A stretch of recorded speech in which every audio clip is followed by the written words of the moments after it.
Welcome. Thank you so much for spending your afternoon with us today. My name is Cassiopeia Guthrie, and on behalf of the BIPOC Support Foundation, I am honored to have the opportunity to get us started with this Q3 book club focused on the Asian Pacific Islander community. Today's session is generously supported by our sponsor, SoCal Green Screen. Thank you so much to their team and to all of you for your support as we engage in this discussion about some AAPI novels together. We'd like to start off today with some quick introductions. Dr. Dardis and I will be facilitating our live session today. Dr. Leah Dardis is the Director of Special Education in the Oceanside Unified School District, where she is working to promote inclusive educational practices and equity for students with disabilities. She started her career as a bilingual education teacher in the Tucson Unified School District.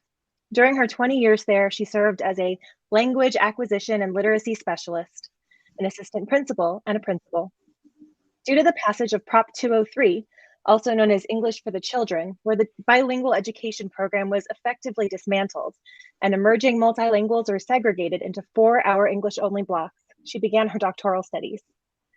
Leah's dissertation focused on language orientations and leadership amidst Arizona's restrictive language policies, which detailed how language policies were restrictive towards emerging multilinguals in Arizona. Leah moved to Oceanside to realize her dream to be near the water, and here she served as Director of Assessment and Accountability in the Escondido Union High School District before working as Director of Special Education in Oceanside. My friend Cassiopeia Guthrie boasts nearly a 20-year career in education, entertainment, information technology, and nonprofit industries. With experience ranging from startups to international firms to government organizations, her broad areas of expertise include marketing and public relations, project management, nonprofit organizational strategy, and curriculum and content development. She currently works as the District Ed Tech TOSA for the Escondido Union High School District, and she is on the Advisory Council for the BIPOC Support Foundation. Cassiopeia holds an executive MBA as well as credentials in the K-12 education with dual emphasis in middle-level education and biliteracy in Spanish. She is also a National Geographic and Leading Edge certified educator. Additionally, Cassiopeia serves on the boards of Patio Playhouse, More Than Apples, and Theater Alliance of San Diego. And if you're not tired yet, she is most of all most passionate about equity work in the educational and art spaces and believes that culturally and historically responsive curriculum, restorative justice, and competency and project-based learning are important tools in our educator toolboxes. Thank you, Leah. We will also have the opportunity to enjoy some asynchronous presentations by our colleagues, Starmisha Jones and Dr. Jennifer Medeiros, shown here. Starmisha Jones is a nationally certified school psychologist who has experience in preschool through 12th grade settings. She is passionate about equity, social justice, mental health, and all things travel. She's also deeply involved in the BIPOC Support Foundation, overseeing media and marketing. And Dr. Jennifer Medeiros holds an Ed.D. in Educational Leadership from the University of California, San Diego. She is an education leader, activist, and ally who believes in creating learning spaces and opportunities that reflect the strengths and values of the communities and student populations that they serve. Jennifer currently focuses that energy in her capacity as the Language and Literacy Content Specialist for the Escondido Union High School District. In advance of our discussion, we'd like to invite you all to join in the following reflection: a land acknowledgement. Land acknowledgement is not a new practice, but it is one you may be unfamiliar with. As we begin our book club event, it is important to note that this event today, while virtual, is being hosted in a region within the tribal and ancestral homelands of the Kumeyaay and Luiseno people. Today, local tribes continue to contribute to the life of our community, to celebrate their heritage, to practice their traditions, and care for the land and waterways here in San Diego. Please take a moment to consider the many legacies of displacement and genocide, and remain cognizant of the fact that we cannot separate overlapping histories of violence that settler colonialism has brought to these lands, spurred by oppression, erasure, racialized transatlantic enslavement, and forced migration. Through our land acknowledgement, we seek to pay our respects to their elders, to recommit ourselves to the important work of dismantling systems of oppression within our region, and to acknowledge the cultural legacy of the Kumeyaay and Luiseno people. We thank them for their stewardship of this region and celebrate their contributions past, present, and future. These land acknowledgements commit us to a lifetime of anti-racist work. Our book clubs have been such a great way for us to introduce texts to you, but also to engage in important conversations about equity and education. Today is no different. Here's our agenda so that you understand how our time together will be spent. In just a moment, we'll continue by reviewing our norms and desired outcomes. Then we'll get some context for our day as we explore the why before surveying a couple of texts with AAPI protagonists and written by AAPI authors. Next, we'll hear a couple of brief excerpts. We'll review why this work is important and go over a few considerations for building your own text lists in your classroom. Finally, we'll take some time for questions and reflections at the end. We all know that as educators, we are end result focused. So with that in mind, we wanted to start by articulating our outcomes. Today, our goals are to reinforce the importance of diversity and representation in the classroom curricula, survey a variety of texts that are representative of the AAPI communities, introduce some questions you might ask when building your text lists, and model what authentic, vulnerable conversations and lessons can look like. As always, we believe that it is important, especially with any conversation surrounding equity, to commit to some norms as we get started. While some may experience validation, the material and conversations presented here may spark sense of trauma, frustration, guilt, and uncomfortableness with others. We will all commit to the following, therefore, during the session today. Please listen and speak with respect. Both verbal and nonverbal language is powerful. Respect others' privacy and only tell your own story. Share time fairly. Land the plane. Listen to understand, not to respond. Expect to be misunderstood. Practice forgiveness. Lean into the discomfort. By committing to these norms, we believe that our conversation here today can be both daring and also change-making.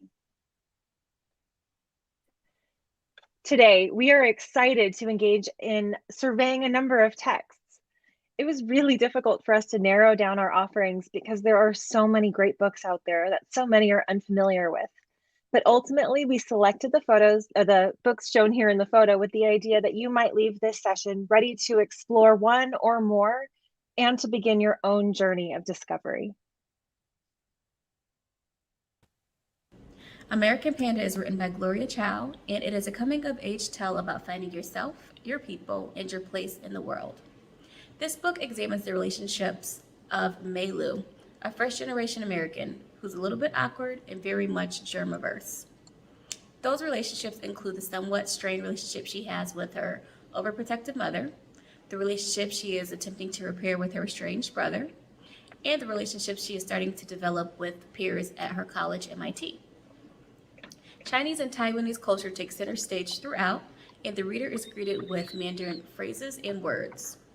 In reading May's story, we can empathize with how the dreams we have for ourselves don't always align or match with the dreams that our families or parents have for us. May's parents have already planned her life out as an Ivy League graduate who becomes a doctor and marries a Taiwanese man of their choosing. In this engaging story, we learn that this might not be exactly what May wants. We find ourselves laughing and commiserating as she finds her own voice and her independence. This book would be great for older teens, and the author describes it as a book that she herself would have appreciated as a teen. It contains strong language and some sexual and drug references. Teachers can talk about the generational conflicts found throughout American Panda, as well as the cultural diversity represented throughout the text. There are some insightful quotes from the book, including some that you will learn and see featured in this presentation. One that stood out to me can be found in Chapter 4. May and her mother have just finished touring the campus, and they've stopped at the parabolic benches on campus. The design of the concrete benches causes May's mother's voice to be amplified, and this takes her off guard. In amazement, Mama Lu, May's mother, whispers to herself in Taiwanese. And this catches May off guard because her parents don't often speak Taiwanese in the home. May has this internalizing thought that goes something like this. Suddenly I was happy and sad at the same time, like oil and water in my brain. Where had this side of my mother been my whole life? Had she appeared now because I was in college? Or had she been there all along, but I had been too busy or selfish to spend time with her?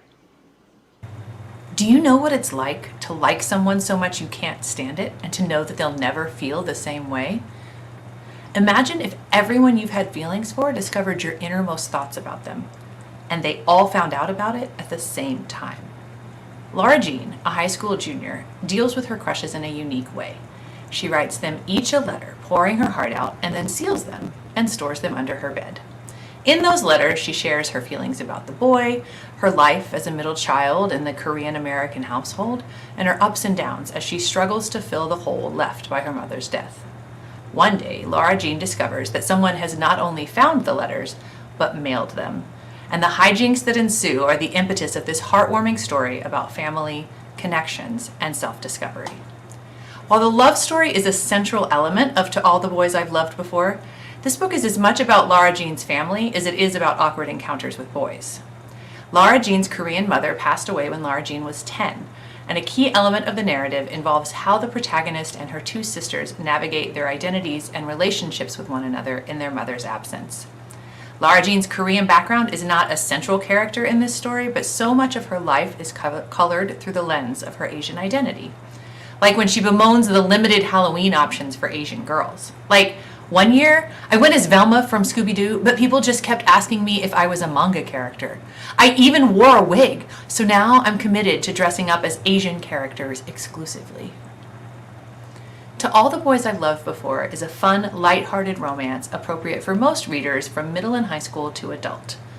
The plot twists are slightly transparent, but what the book lacks in depth, it makes up for by being a fast-paced, lovely, relatable read. The Astonishing Color of After. Trigger warning. This book does not shy away from strong topics like suicide, depression, loss of a loved one, depiction of blood, very intense suicidal thoughts, abandonment, racial slurs or remarks, and a mention of electroconvulsive therapy. There is not a point in wishing. We can't change anything about the past. We can only remember. We can only move forward. This was a beautiful book that moved me, from the discussion about mental health and the stigmas to the true portrayal of grief, to the heartbreaking truth about depression, to the realistic depiction of what it means to not only be biracial, but to be white passing, to the discovery of your identity. Lee Chen Sanders, age 15, is biracial with Taiwanese and Irish American heritage.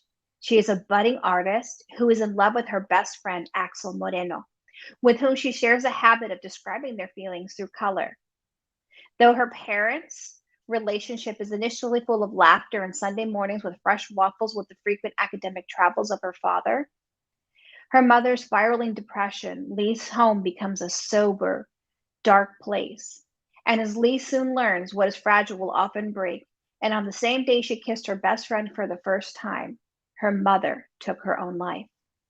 And at the funeral, Lee begins to see her mother as this bright vermilion bird who leaves red feathers as clues and urges her to go to Taiwan, leaving her relationship with Axel unresolved.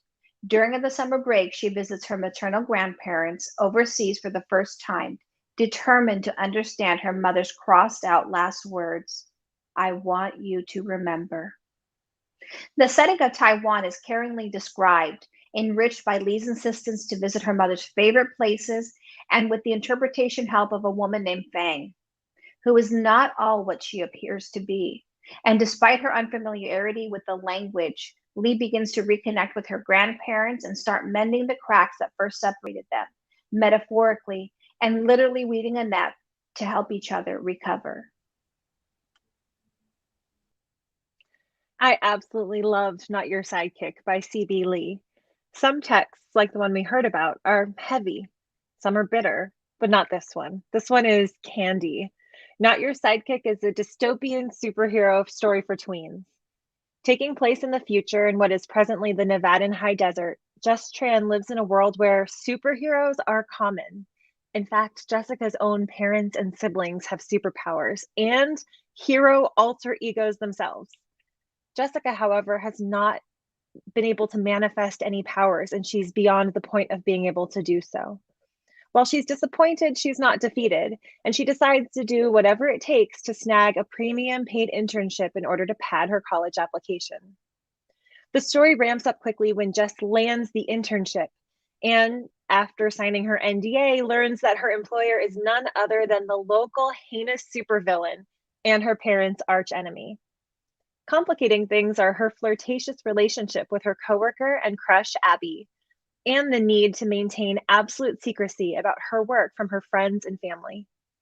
It's not until she stumbles upon a deeper, more insidious plot that things get really, really exciting.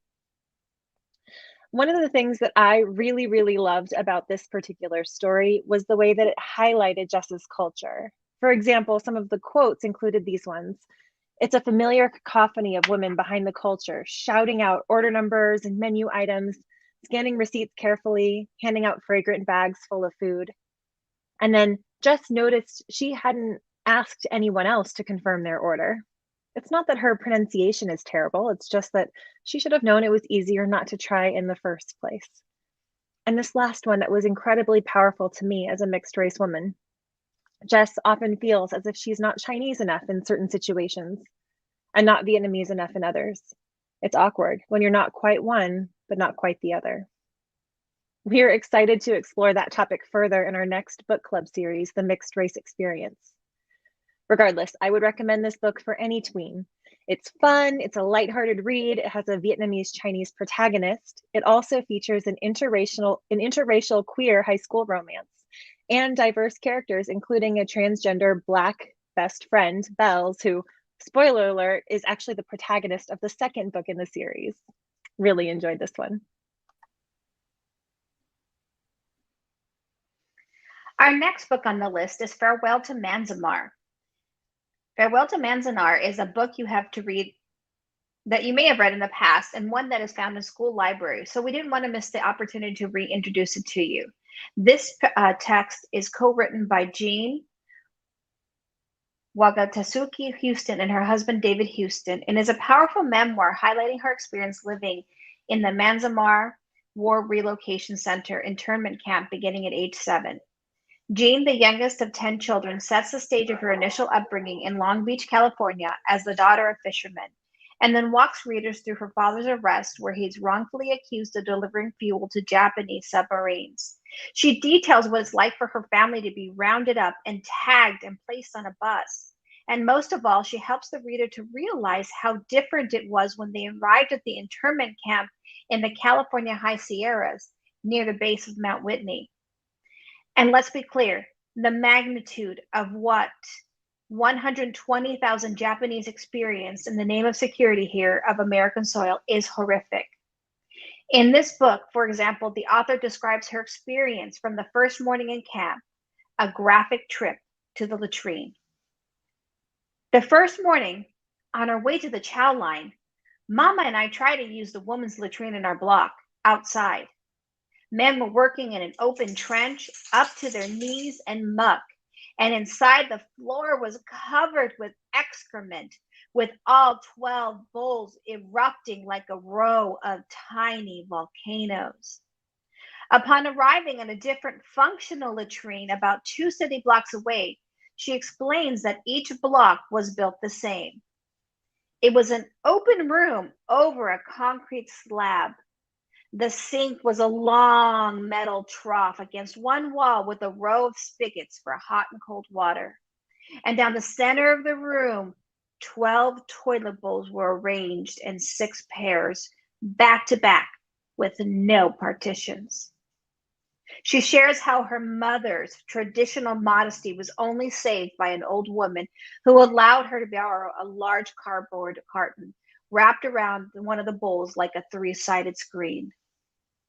There are many impactful quotes throughout this text, which would be a perfect pairing for a social science interdisciplinary project surrounding World War II, Executive Order 9066, and a variety of subsequent court challenges. We have shared 3 here, including one describing the author's father. He had become a man without a country. The land of his birth was at war with America. Yet after 35 years, he was still prevented by law from becoming an American citizen. He was suddenly a man with no rights who looked exactly like the enemy. Jean also adds, you cannot deport 110,000 people unless you have stopped seeing individuals. Of course, for such a thing to happen, there has to become some kind of acquiescence on the part of the victims, some submerged belief that this treatment is deserved or at least allowable. This belief would be carried with the victims of Japanese internment in the post-war years as well. As Jean says, I instinctively decided that I would prove that I wasn't different, that it should not be odd to hear me speaking English. And from that day forward, I lived with the double impulse, the urge to disappear and the desperate desire to be accepted. Wow. Farewell to Manzanar was written in the 70s when the author was 37 after her parents had both passed away and her children had grown. Her life and the lives of over 110,000 Japanese Americans who were irrevocably changed by Manzanar, by hatred, and by fear. That last book was incredibly powerful for me to read as well, and I'm more than happy to answer any questions that you may have about it or interdisciplinary plans that you'd like to explore. There's one thing that really carries through to this last novel, The Downstairs Girl, written by Stacey Lee, and it's the sense of otherness and disparity. This book, like Farewell to Manzanar, is a book of triumph in many ways. In this novel, which takes place in Atlanta in 1890, 17-year-old Jo Kwan works as a milliner's apprentice. She is very talented and has been slowly teaching the other apprentice, who's not quite as skilled, how to do a variety of tasks, and then she's dismissed due to her heritage. I know you can't help it. It's the lot you drew, her boss says, before telling her that the other apprentice, the white one, is keeping the job, and that she has also spoken to all of the other Hatter competitors in town and had her blacklisted. I can't, she says, risk you spilling my secrets. Jo, who secretly lives with her Chinese surrogate father figure, old Jin, in an abolitionist hideout accessed via trap door under the local newspaper print shop, ends up getting a job working as a lady's maid for a wealthy Atlanta debutante, and also moonlighting as an advice columnist for the genteel Southern lady, operating under the pseudonym Miss Sweetie. The book cover does such a beautiful job previewing what comes next that I've simply pulled from it as follows. It says, when her column becomes wildly popular, Jo uses the power of the pen to address some of society's ills.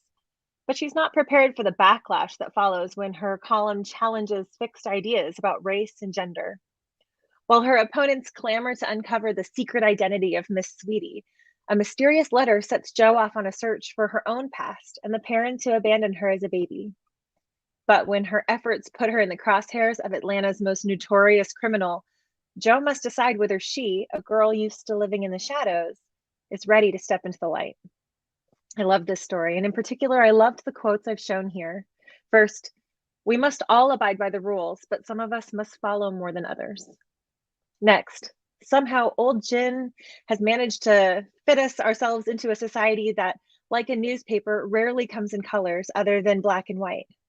And perhaps most poignantly, we have been born with a defect, the defect of not being white, only there's no correcting it. There's only correcting the vision of those who view it as a defect, when not even a war and deconstruction and reconstruction have been able to do that. The Downstairs Girl is beautifully crafted, timely while still historical, and would be appropriate for teens and adults. I would not hesitate to recommend it. Next up, we're going to hear 4 passages from the texts shown: Not Your Sidekick, The Downstairs Girl, American Panda, and The Astonishing Color of After, read by talented performers from the AAPI community. Our first reader for today is here. Our first reader for today is the talented Kevin Fan. Kevin has had the pleasure of working with many theaters in San Diego, including recent appearances as Brad Majors in the Rocky Horror Picture Show at OB Playhouse, Oliver Rivers in The Puffs at the Eastern, and St. Jimmy in American Idiot at Southwestern College. He has also received numerous awards for his performances in How to Succeed in Business and American Idiot at Patio Playhouse. Today, Kevin will be reading a passage from C.B. Lee's His Superhero dystopian novel, Not Your Sidekick. The three of them actually used to be pretty good friends. The Asian community in Andover is close-knit, and their parents had sent them all to the same Chinese school. Although Jess could speak Cantonese well enough, she'd struggled with Mandarin and Vietnamese, especially the written forms. As there wasn't a Vietnamese language school in Andover, her parents had settled on sending her off to Sacred Heart Chinese Language Academy every Saturday. The school, with students of all ages, from grade school kids still learning their ba, pu, ma, fuzz to older students taking more advanced classes, was not without its cliques. Jess, Elizabeth, and Denise were the only three girls in her grade level. The other students, mostly children of more recent immigrants, had formed close relationships already at their Chinese language preschool. Jess felt an immediate bond with Elizabeth and Denise. The trio goofed off during classes. After all, they weren't being graded. They went every Saturday to stay out of their parents' hair and learn a bit about the language and the culture. Jess only went to the language school until 7th grade. She struggled at remembering the hundreds of different characters. It wasn't as if her parents knew the written forms either, and as long as she could talk to them, she felt okay. She'd only kept going as long as she did because she liked hanging out with Elizabeth and Denise. Elizabeth liked making fun of the other students' accents in English, at their fashion choices, at how they were clearly fresh off the boat. And that criticism didn't stop with the other students, or fobs as Elizabeth was quick to call them, but Elizabeth was critical of Jess's everything, from her hair to the clothes she was wearing. Jess was uncomfortable with that, and then one time, her mom had been picking her up from the Chinese school with a younger Brendan in the back seat.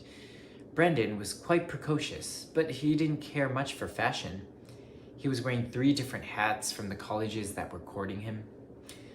Elizabeth was waiting with Jess in the parking lot, and as soon as she spotted Brendan, she started laughing her ass off. Look at that kid. Gosh, he looks like such a nerd. What's up with all those hats?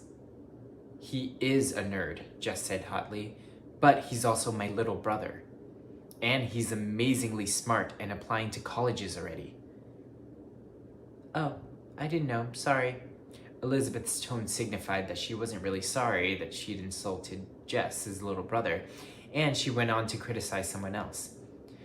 Jess didn't want to go back to the school after that, and then middle school had started, and it seemed Elizabeth and, by default, Denise hadn't wanted to spend time with her anyway.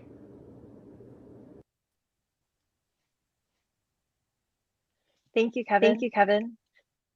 Next up, we'd like to introduce Rio Dael. Rio is currently located in LA working as an actor and writer, but before that played many LGBT roles and was in her fair share of Shakespeare plays. Her first artistic work that was self-produced or written and directed was her play Filipino Girls Are Only as Good as the Rice They Make, a play focused on the Filipino Americans' experiences of identity, sexuality, independence, culture, and ancestry. Rio believes it is important for her to connect with other artists about stories they're passionate about, which is why she is constantly open to making new friends, and she encourages audience members to keep in touch. Today, Rio will be reading a passage from Stacey Lee's novel, The Downstairs Girl. All the determination I felt earlier bleeds into the sidewalks.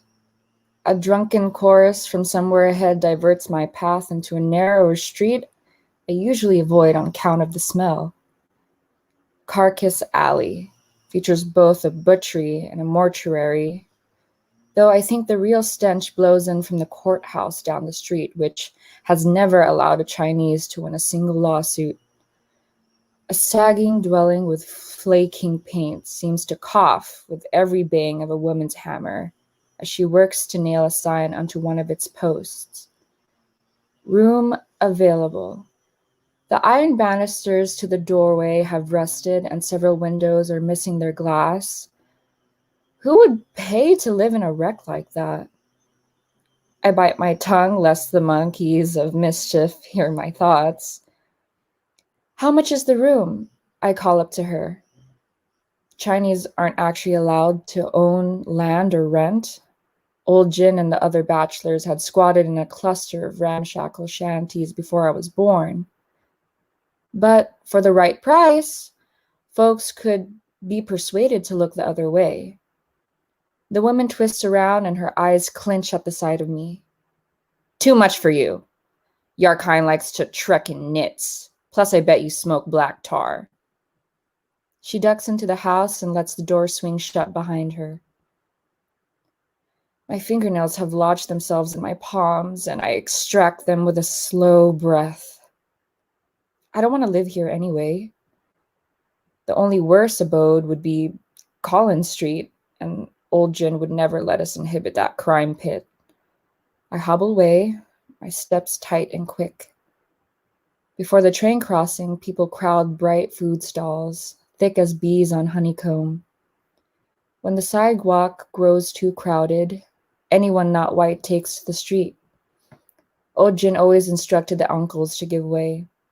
The river travels the fastest path by moving around the stones, though he never made me walk in the streets. Leaning against a lamppost, I stretch out my ankle and breathe into it. Hammerfoot said we could move energy through our body through focused breathing. Thank you.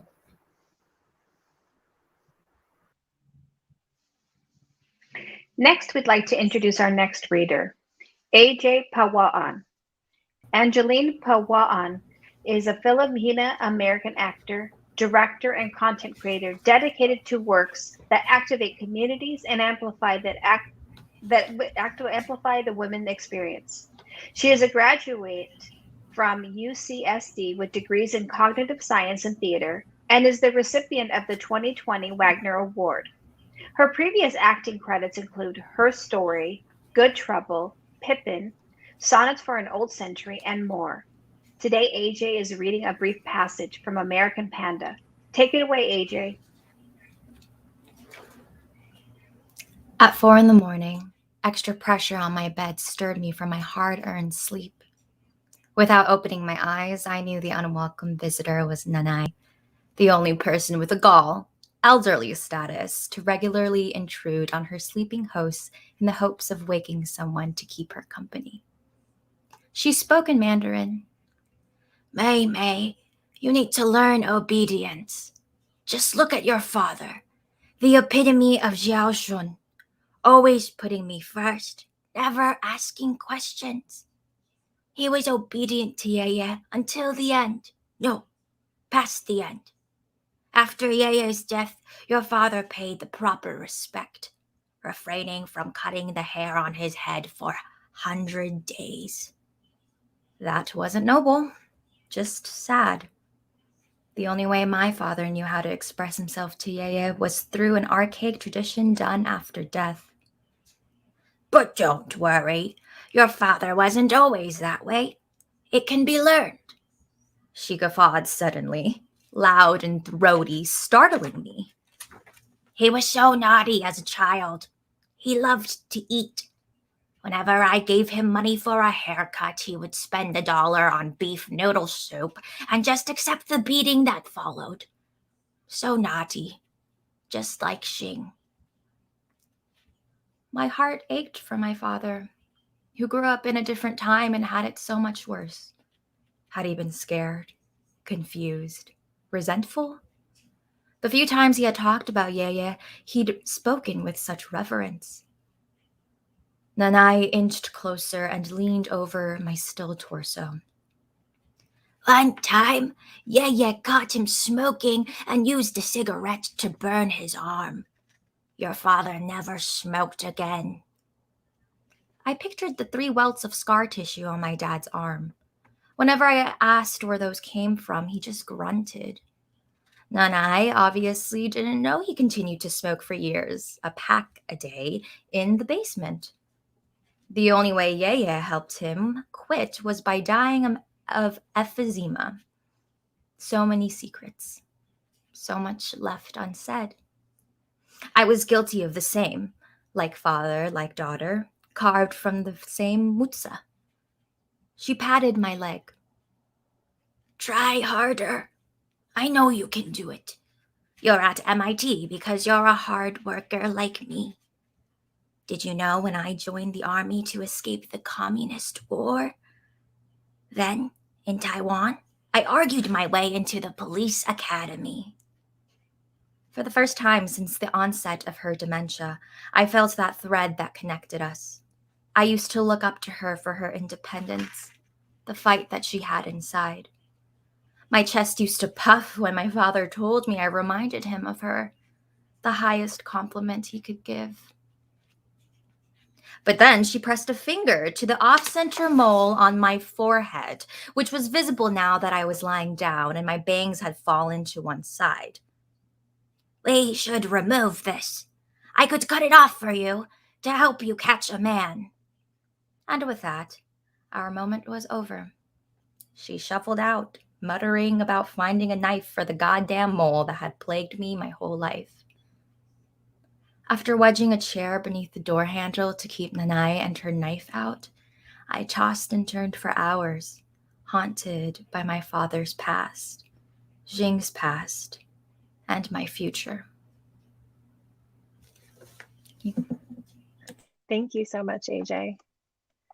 As a fellow Taiwanese American myself, and one whose family tree also has roots in Texas, I'm excited to introduce our final speaker, Gloria Tsai, reading a passage from The Astonishing Color of After today. Gloria is a Taiwanese Texan actor and voice actor originally from Austin. After leaving a corporate career in 2015, she decided to pursue her childhood passion for performing, and in late 2018 relocated to Los Angeles to further her acting career. In fall of 2019, Gloria was cast in the Joy Luck Club at Sierra Madre Playhouse, directed with LA Arts Commissioner and former East West Players artistic director Tim Dang. Gloria's voiceover career is just beginning. She narrated 2 romance novels in 2020 and has been a part of several scripted fictional podcasts in 2021. She is trained with famous vocal coaches, David Sobolov, Bob Bergen, and Eliza Jane Schneider, and she attends on-camera training with Leslie Kahn. We're looking forward to hearing this final passage. Take it away, Gloria. Even in the bright morning, the air is heavy and presses too close, sticking to our skin, drawing out the sweat. I turn to my grandmother. Niao. Bird. I'm not sure what else to say. How do I tell her we have to find my mother? Waipo nods, but I'm not sure she actually understands. We walk out on the maze of alleys to a breakfast shop where there's a woman making something I've never seen before. It's called danbing. Her deft hand sweeps a batter into a perfect flat circle, mashing an egg over the top, sprinkling it with scallions. I'm not particularly hungry, probably in part because I didn't sleep and my body feels sluggish. But even so, my mouth waters at the smell. The shop sells fan tuan too, and those I do recognize. Rice patties wrapped around sweet dried pork song, reddish brown, fluffed like cotton. There was one day in elementary school when I brought a fan tuan for lunch. When the kids saw the Rosong Center, they made fun of me for eating yarn and asked if I was going to cough up hairballs like a cat. The woman wipes her fingers on her apron, wraps up our breakfast order, and her eyes flicker over me, linger for a moment on my face, as purposeful as a touch. Hunxue, she says to my grandmother. who is pushing coins around on her softly wrinkled palm, counting out payment. Waipo launches into a chain of words so quick I can't catch any of them. The woman smiles at me, says something about being an American, something about being pretty. The few people eating at the nearby tables turn to point their stares at me. My skin prickles beneath the gazes. Waipo and I eat as we walk. To-go cups of chilled soy milk are sweating in our hands, condensation gathering into drops, drops gathering into rivulets, the water rolling down my fingers from knuckle to knuckle. 什么是混血? I ask. Her eyes gleam. She likes when I try with my Mandarin. 混血, she repeats, and proceeds to explain the term. Eventually, I gather that it means biracial. And then I recognize the parts, like finally seeing shapes in the clouds. 混, mixed. 血, blood. Back at home, sometimes people say I look exotic or foreign. Sometimes they even mean it as a compliment. I guess they don't hear how that makes it sound like I'm some animal on display at the zoo. One time, these two guys at school asked, "What are you?" When I only blinked, one of them said, "Like, are you part Hispanic or something?" I told them my mother was Taiwanese, and the other guy pounded his friend's shoulder. "That's a kind of Asian. You totally owe me 5. They didn't say anything else to me before they turned away, laughing to themselves. It's not like it happens every day, but it happens enough to be a reminder. People see me as different.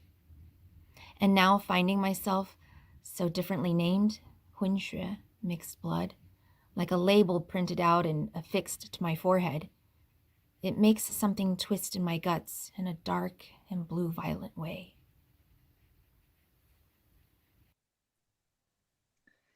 Thank you so much to our incredible readers. So why is diversity in literature important? I believe that everyone here agrees that it is, but how do we articulate the why? Luckily, there's a lot of information and research out there validating for us. I especially loved how Mary Ellen Flannery articulated it for NEA News in her piece, Why Do We Need Diverse Books? Because she made it so simple and so clear. Flannery explained the historical inequity in representation and how it continues to plague literature today. For example, did you know that in 2015, children were about 5 times more likely to encounter a talking truck or a dinosaur on the page than a Hispanic character? Luckily, we are starting to see a shift.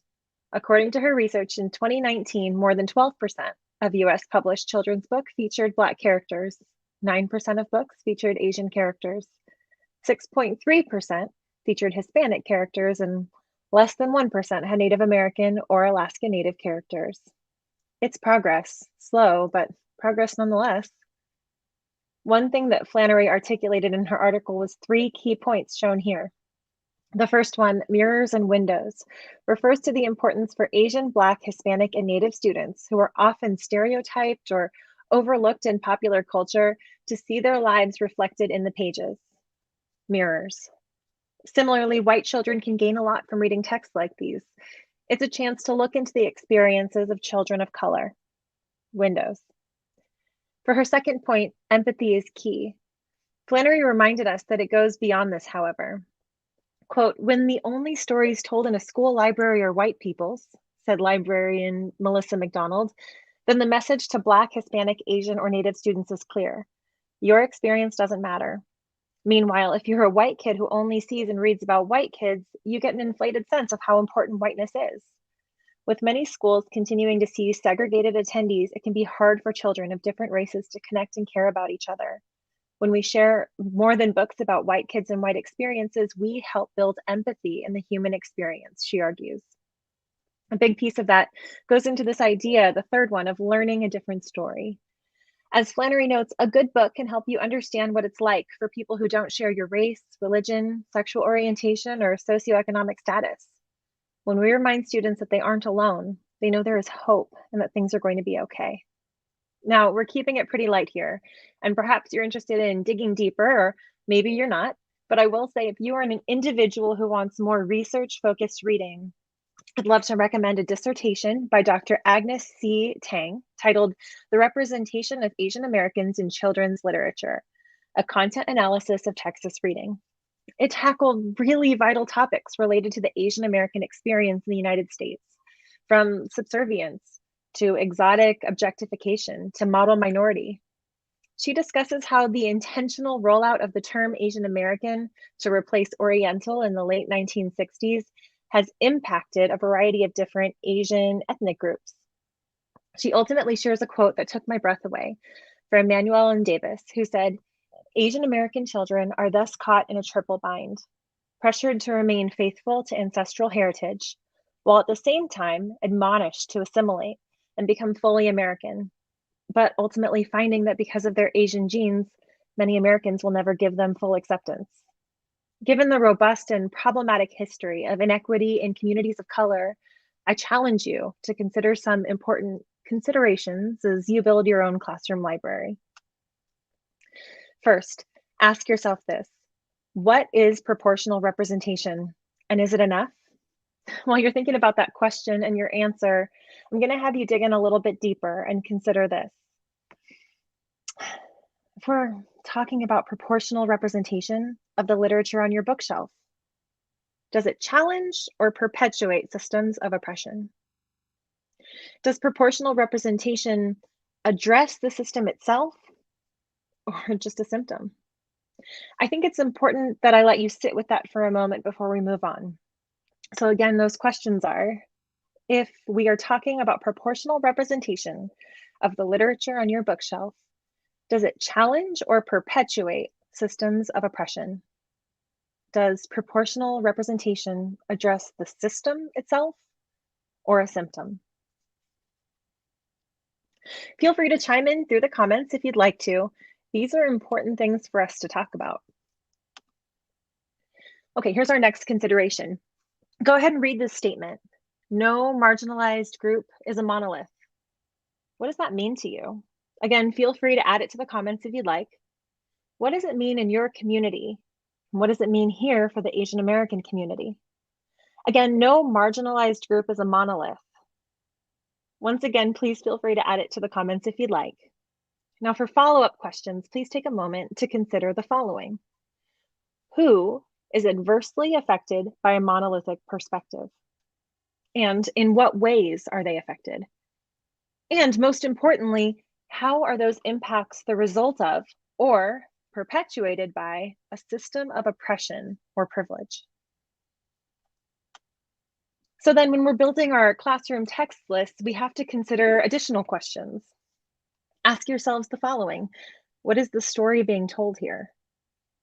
Are there insider perspectives? That is to say, are there viewpoints from people who are living these experiences? And does the text that you're considering reflect authentic images and avoid stereotypes? Dr. Tang had one anecdote in particular that related to the stereotype issue. She shared, a couple of incidents prompted my attention to multicultural issues. The first one was when my son was in first grade. I was volunteering in the classroom one day when the teacher read Tiki Tiki Tembo, an allegedly Chinese folktale by Arlene Moselle.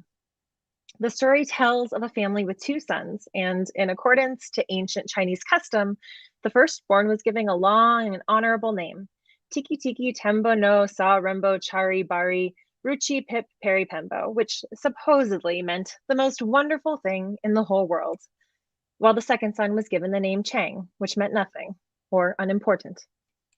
At the end of the story, the second son became the hero, and all children received short names in honor of his heroism. The book was full of inaccuracies, but knowing very little about the world of children's literature, I did not question the selection of the book.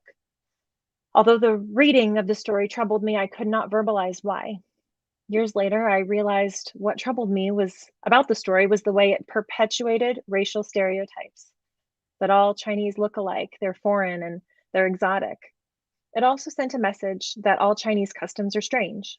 It certainly did not affirm the cultural heritage of the Chinese American students in the audience. Now, there's also this additional consideration, just from a teacher perspective, to consider. Will your texts appeal to a variety of readers? In my house alone, my husband prefers classic literature. I like young adult dystopian fiction. My 11-year-old reads manga and nonfiction books about space, and my 8-year-old is currently devouring mysteries. This week's was about a cat who's an astronaut. Great. So now how can we fulfill the supremely varied interests of the students in our classrooms while still attending to diversity on the shelf? It's a next level of intentionality, right? So some simple questions that we've developed to help that you can consider are here. What genres are you using? What stories are you telling? And go further, what other identities are represented? We shared a small cross-section of text today with genre at their center. And honestly, we've barely scratched the surface, much less shared the breadth of ethnic groups present in our classroom. Cambodians, Hmong, Indonesians, Laotians, Pakistanis, Thais, Chinese, Japanese, Filipinos, Koreans. Those are only our Asian American communities. How do we curate shelves full of texts that will serve as those mirrors and windows for our students? Let's take it one step further and push outside of ourselves for a moment. And today we've been talking about integrating these texts in your classroom, but we can do more than that, can't we? Here's a bigger picture consideration. Can we support more impactful change by evaluating the structures in place and speaking up? What do you think? When we start digging deep and we ask ourselves honestly, how are our literature selection practices informed? What do we come up with? This question is similar to what we asked ourselves this summer with our Grading for Equity book club, right? How were our understandings of gradebooks developed? It's the same idea here. Who's making decisions around content? What research is being considered when that happens? Are there a variety of voices at the table? And furthermore, what types of preparation and training might be available to teachers and staff to support equity-based instructional practices? We have to ask these hard questions. Sometimes we're going to get hard answers, and you know what? That's okay when it informs growth. And to be fair, we've asked a lot more questions today than we've given answers to. And that is intentional. We are not here to tell you how to do it, but rather to get you thinking about what these ideas and practices mean within the four walls of your classroom and within the school system in which you have influence. These questions go beyond just building a text list, don't they? They go straight to the core of what we do as educators focused on equity in 2021. Consider, are we challenging or perpetuating systems of oppression? Are we addressing the system itself or a symptom? When it comes to intent versus impact, what could we have done instead to empower? What might be the unintended outcomes, consequences be? And on the right, we've also added questions rooted in restorative justice, which will help you facilitate your own powerful conversations. What happened? What were you thinking about at the time? What have you thought about since? Who has been impacted by this event? And in what ways have they been impacted? And in what ways has the situation resulted or perpetuated the system of oppression or privilege? And what do you think needs to happen to make things right? Knowing that this is in a very open-ended state, we'd like to open up the comments for questions, as well as reflections, in the event that you have some specific wonderings or thoughts about the things we've spoken about today, as well as we get ready to launch into readings and discussing these texts. If you have questions, go ahead and pop them in the chat. We'd love to tackle them before we sign off today and to build them into our next session.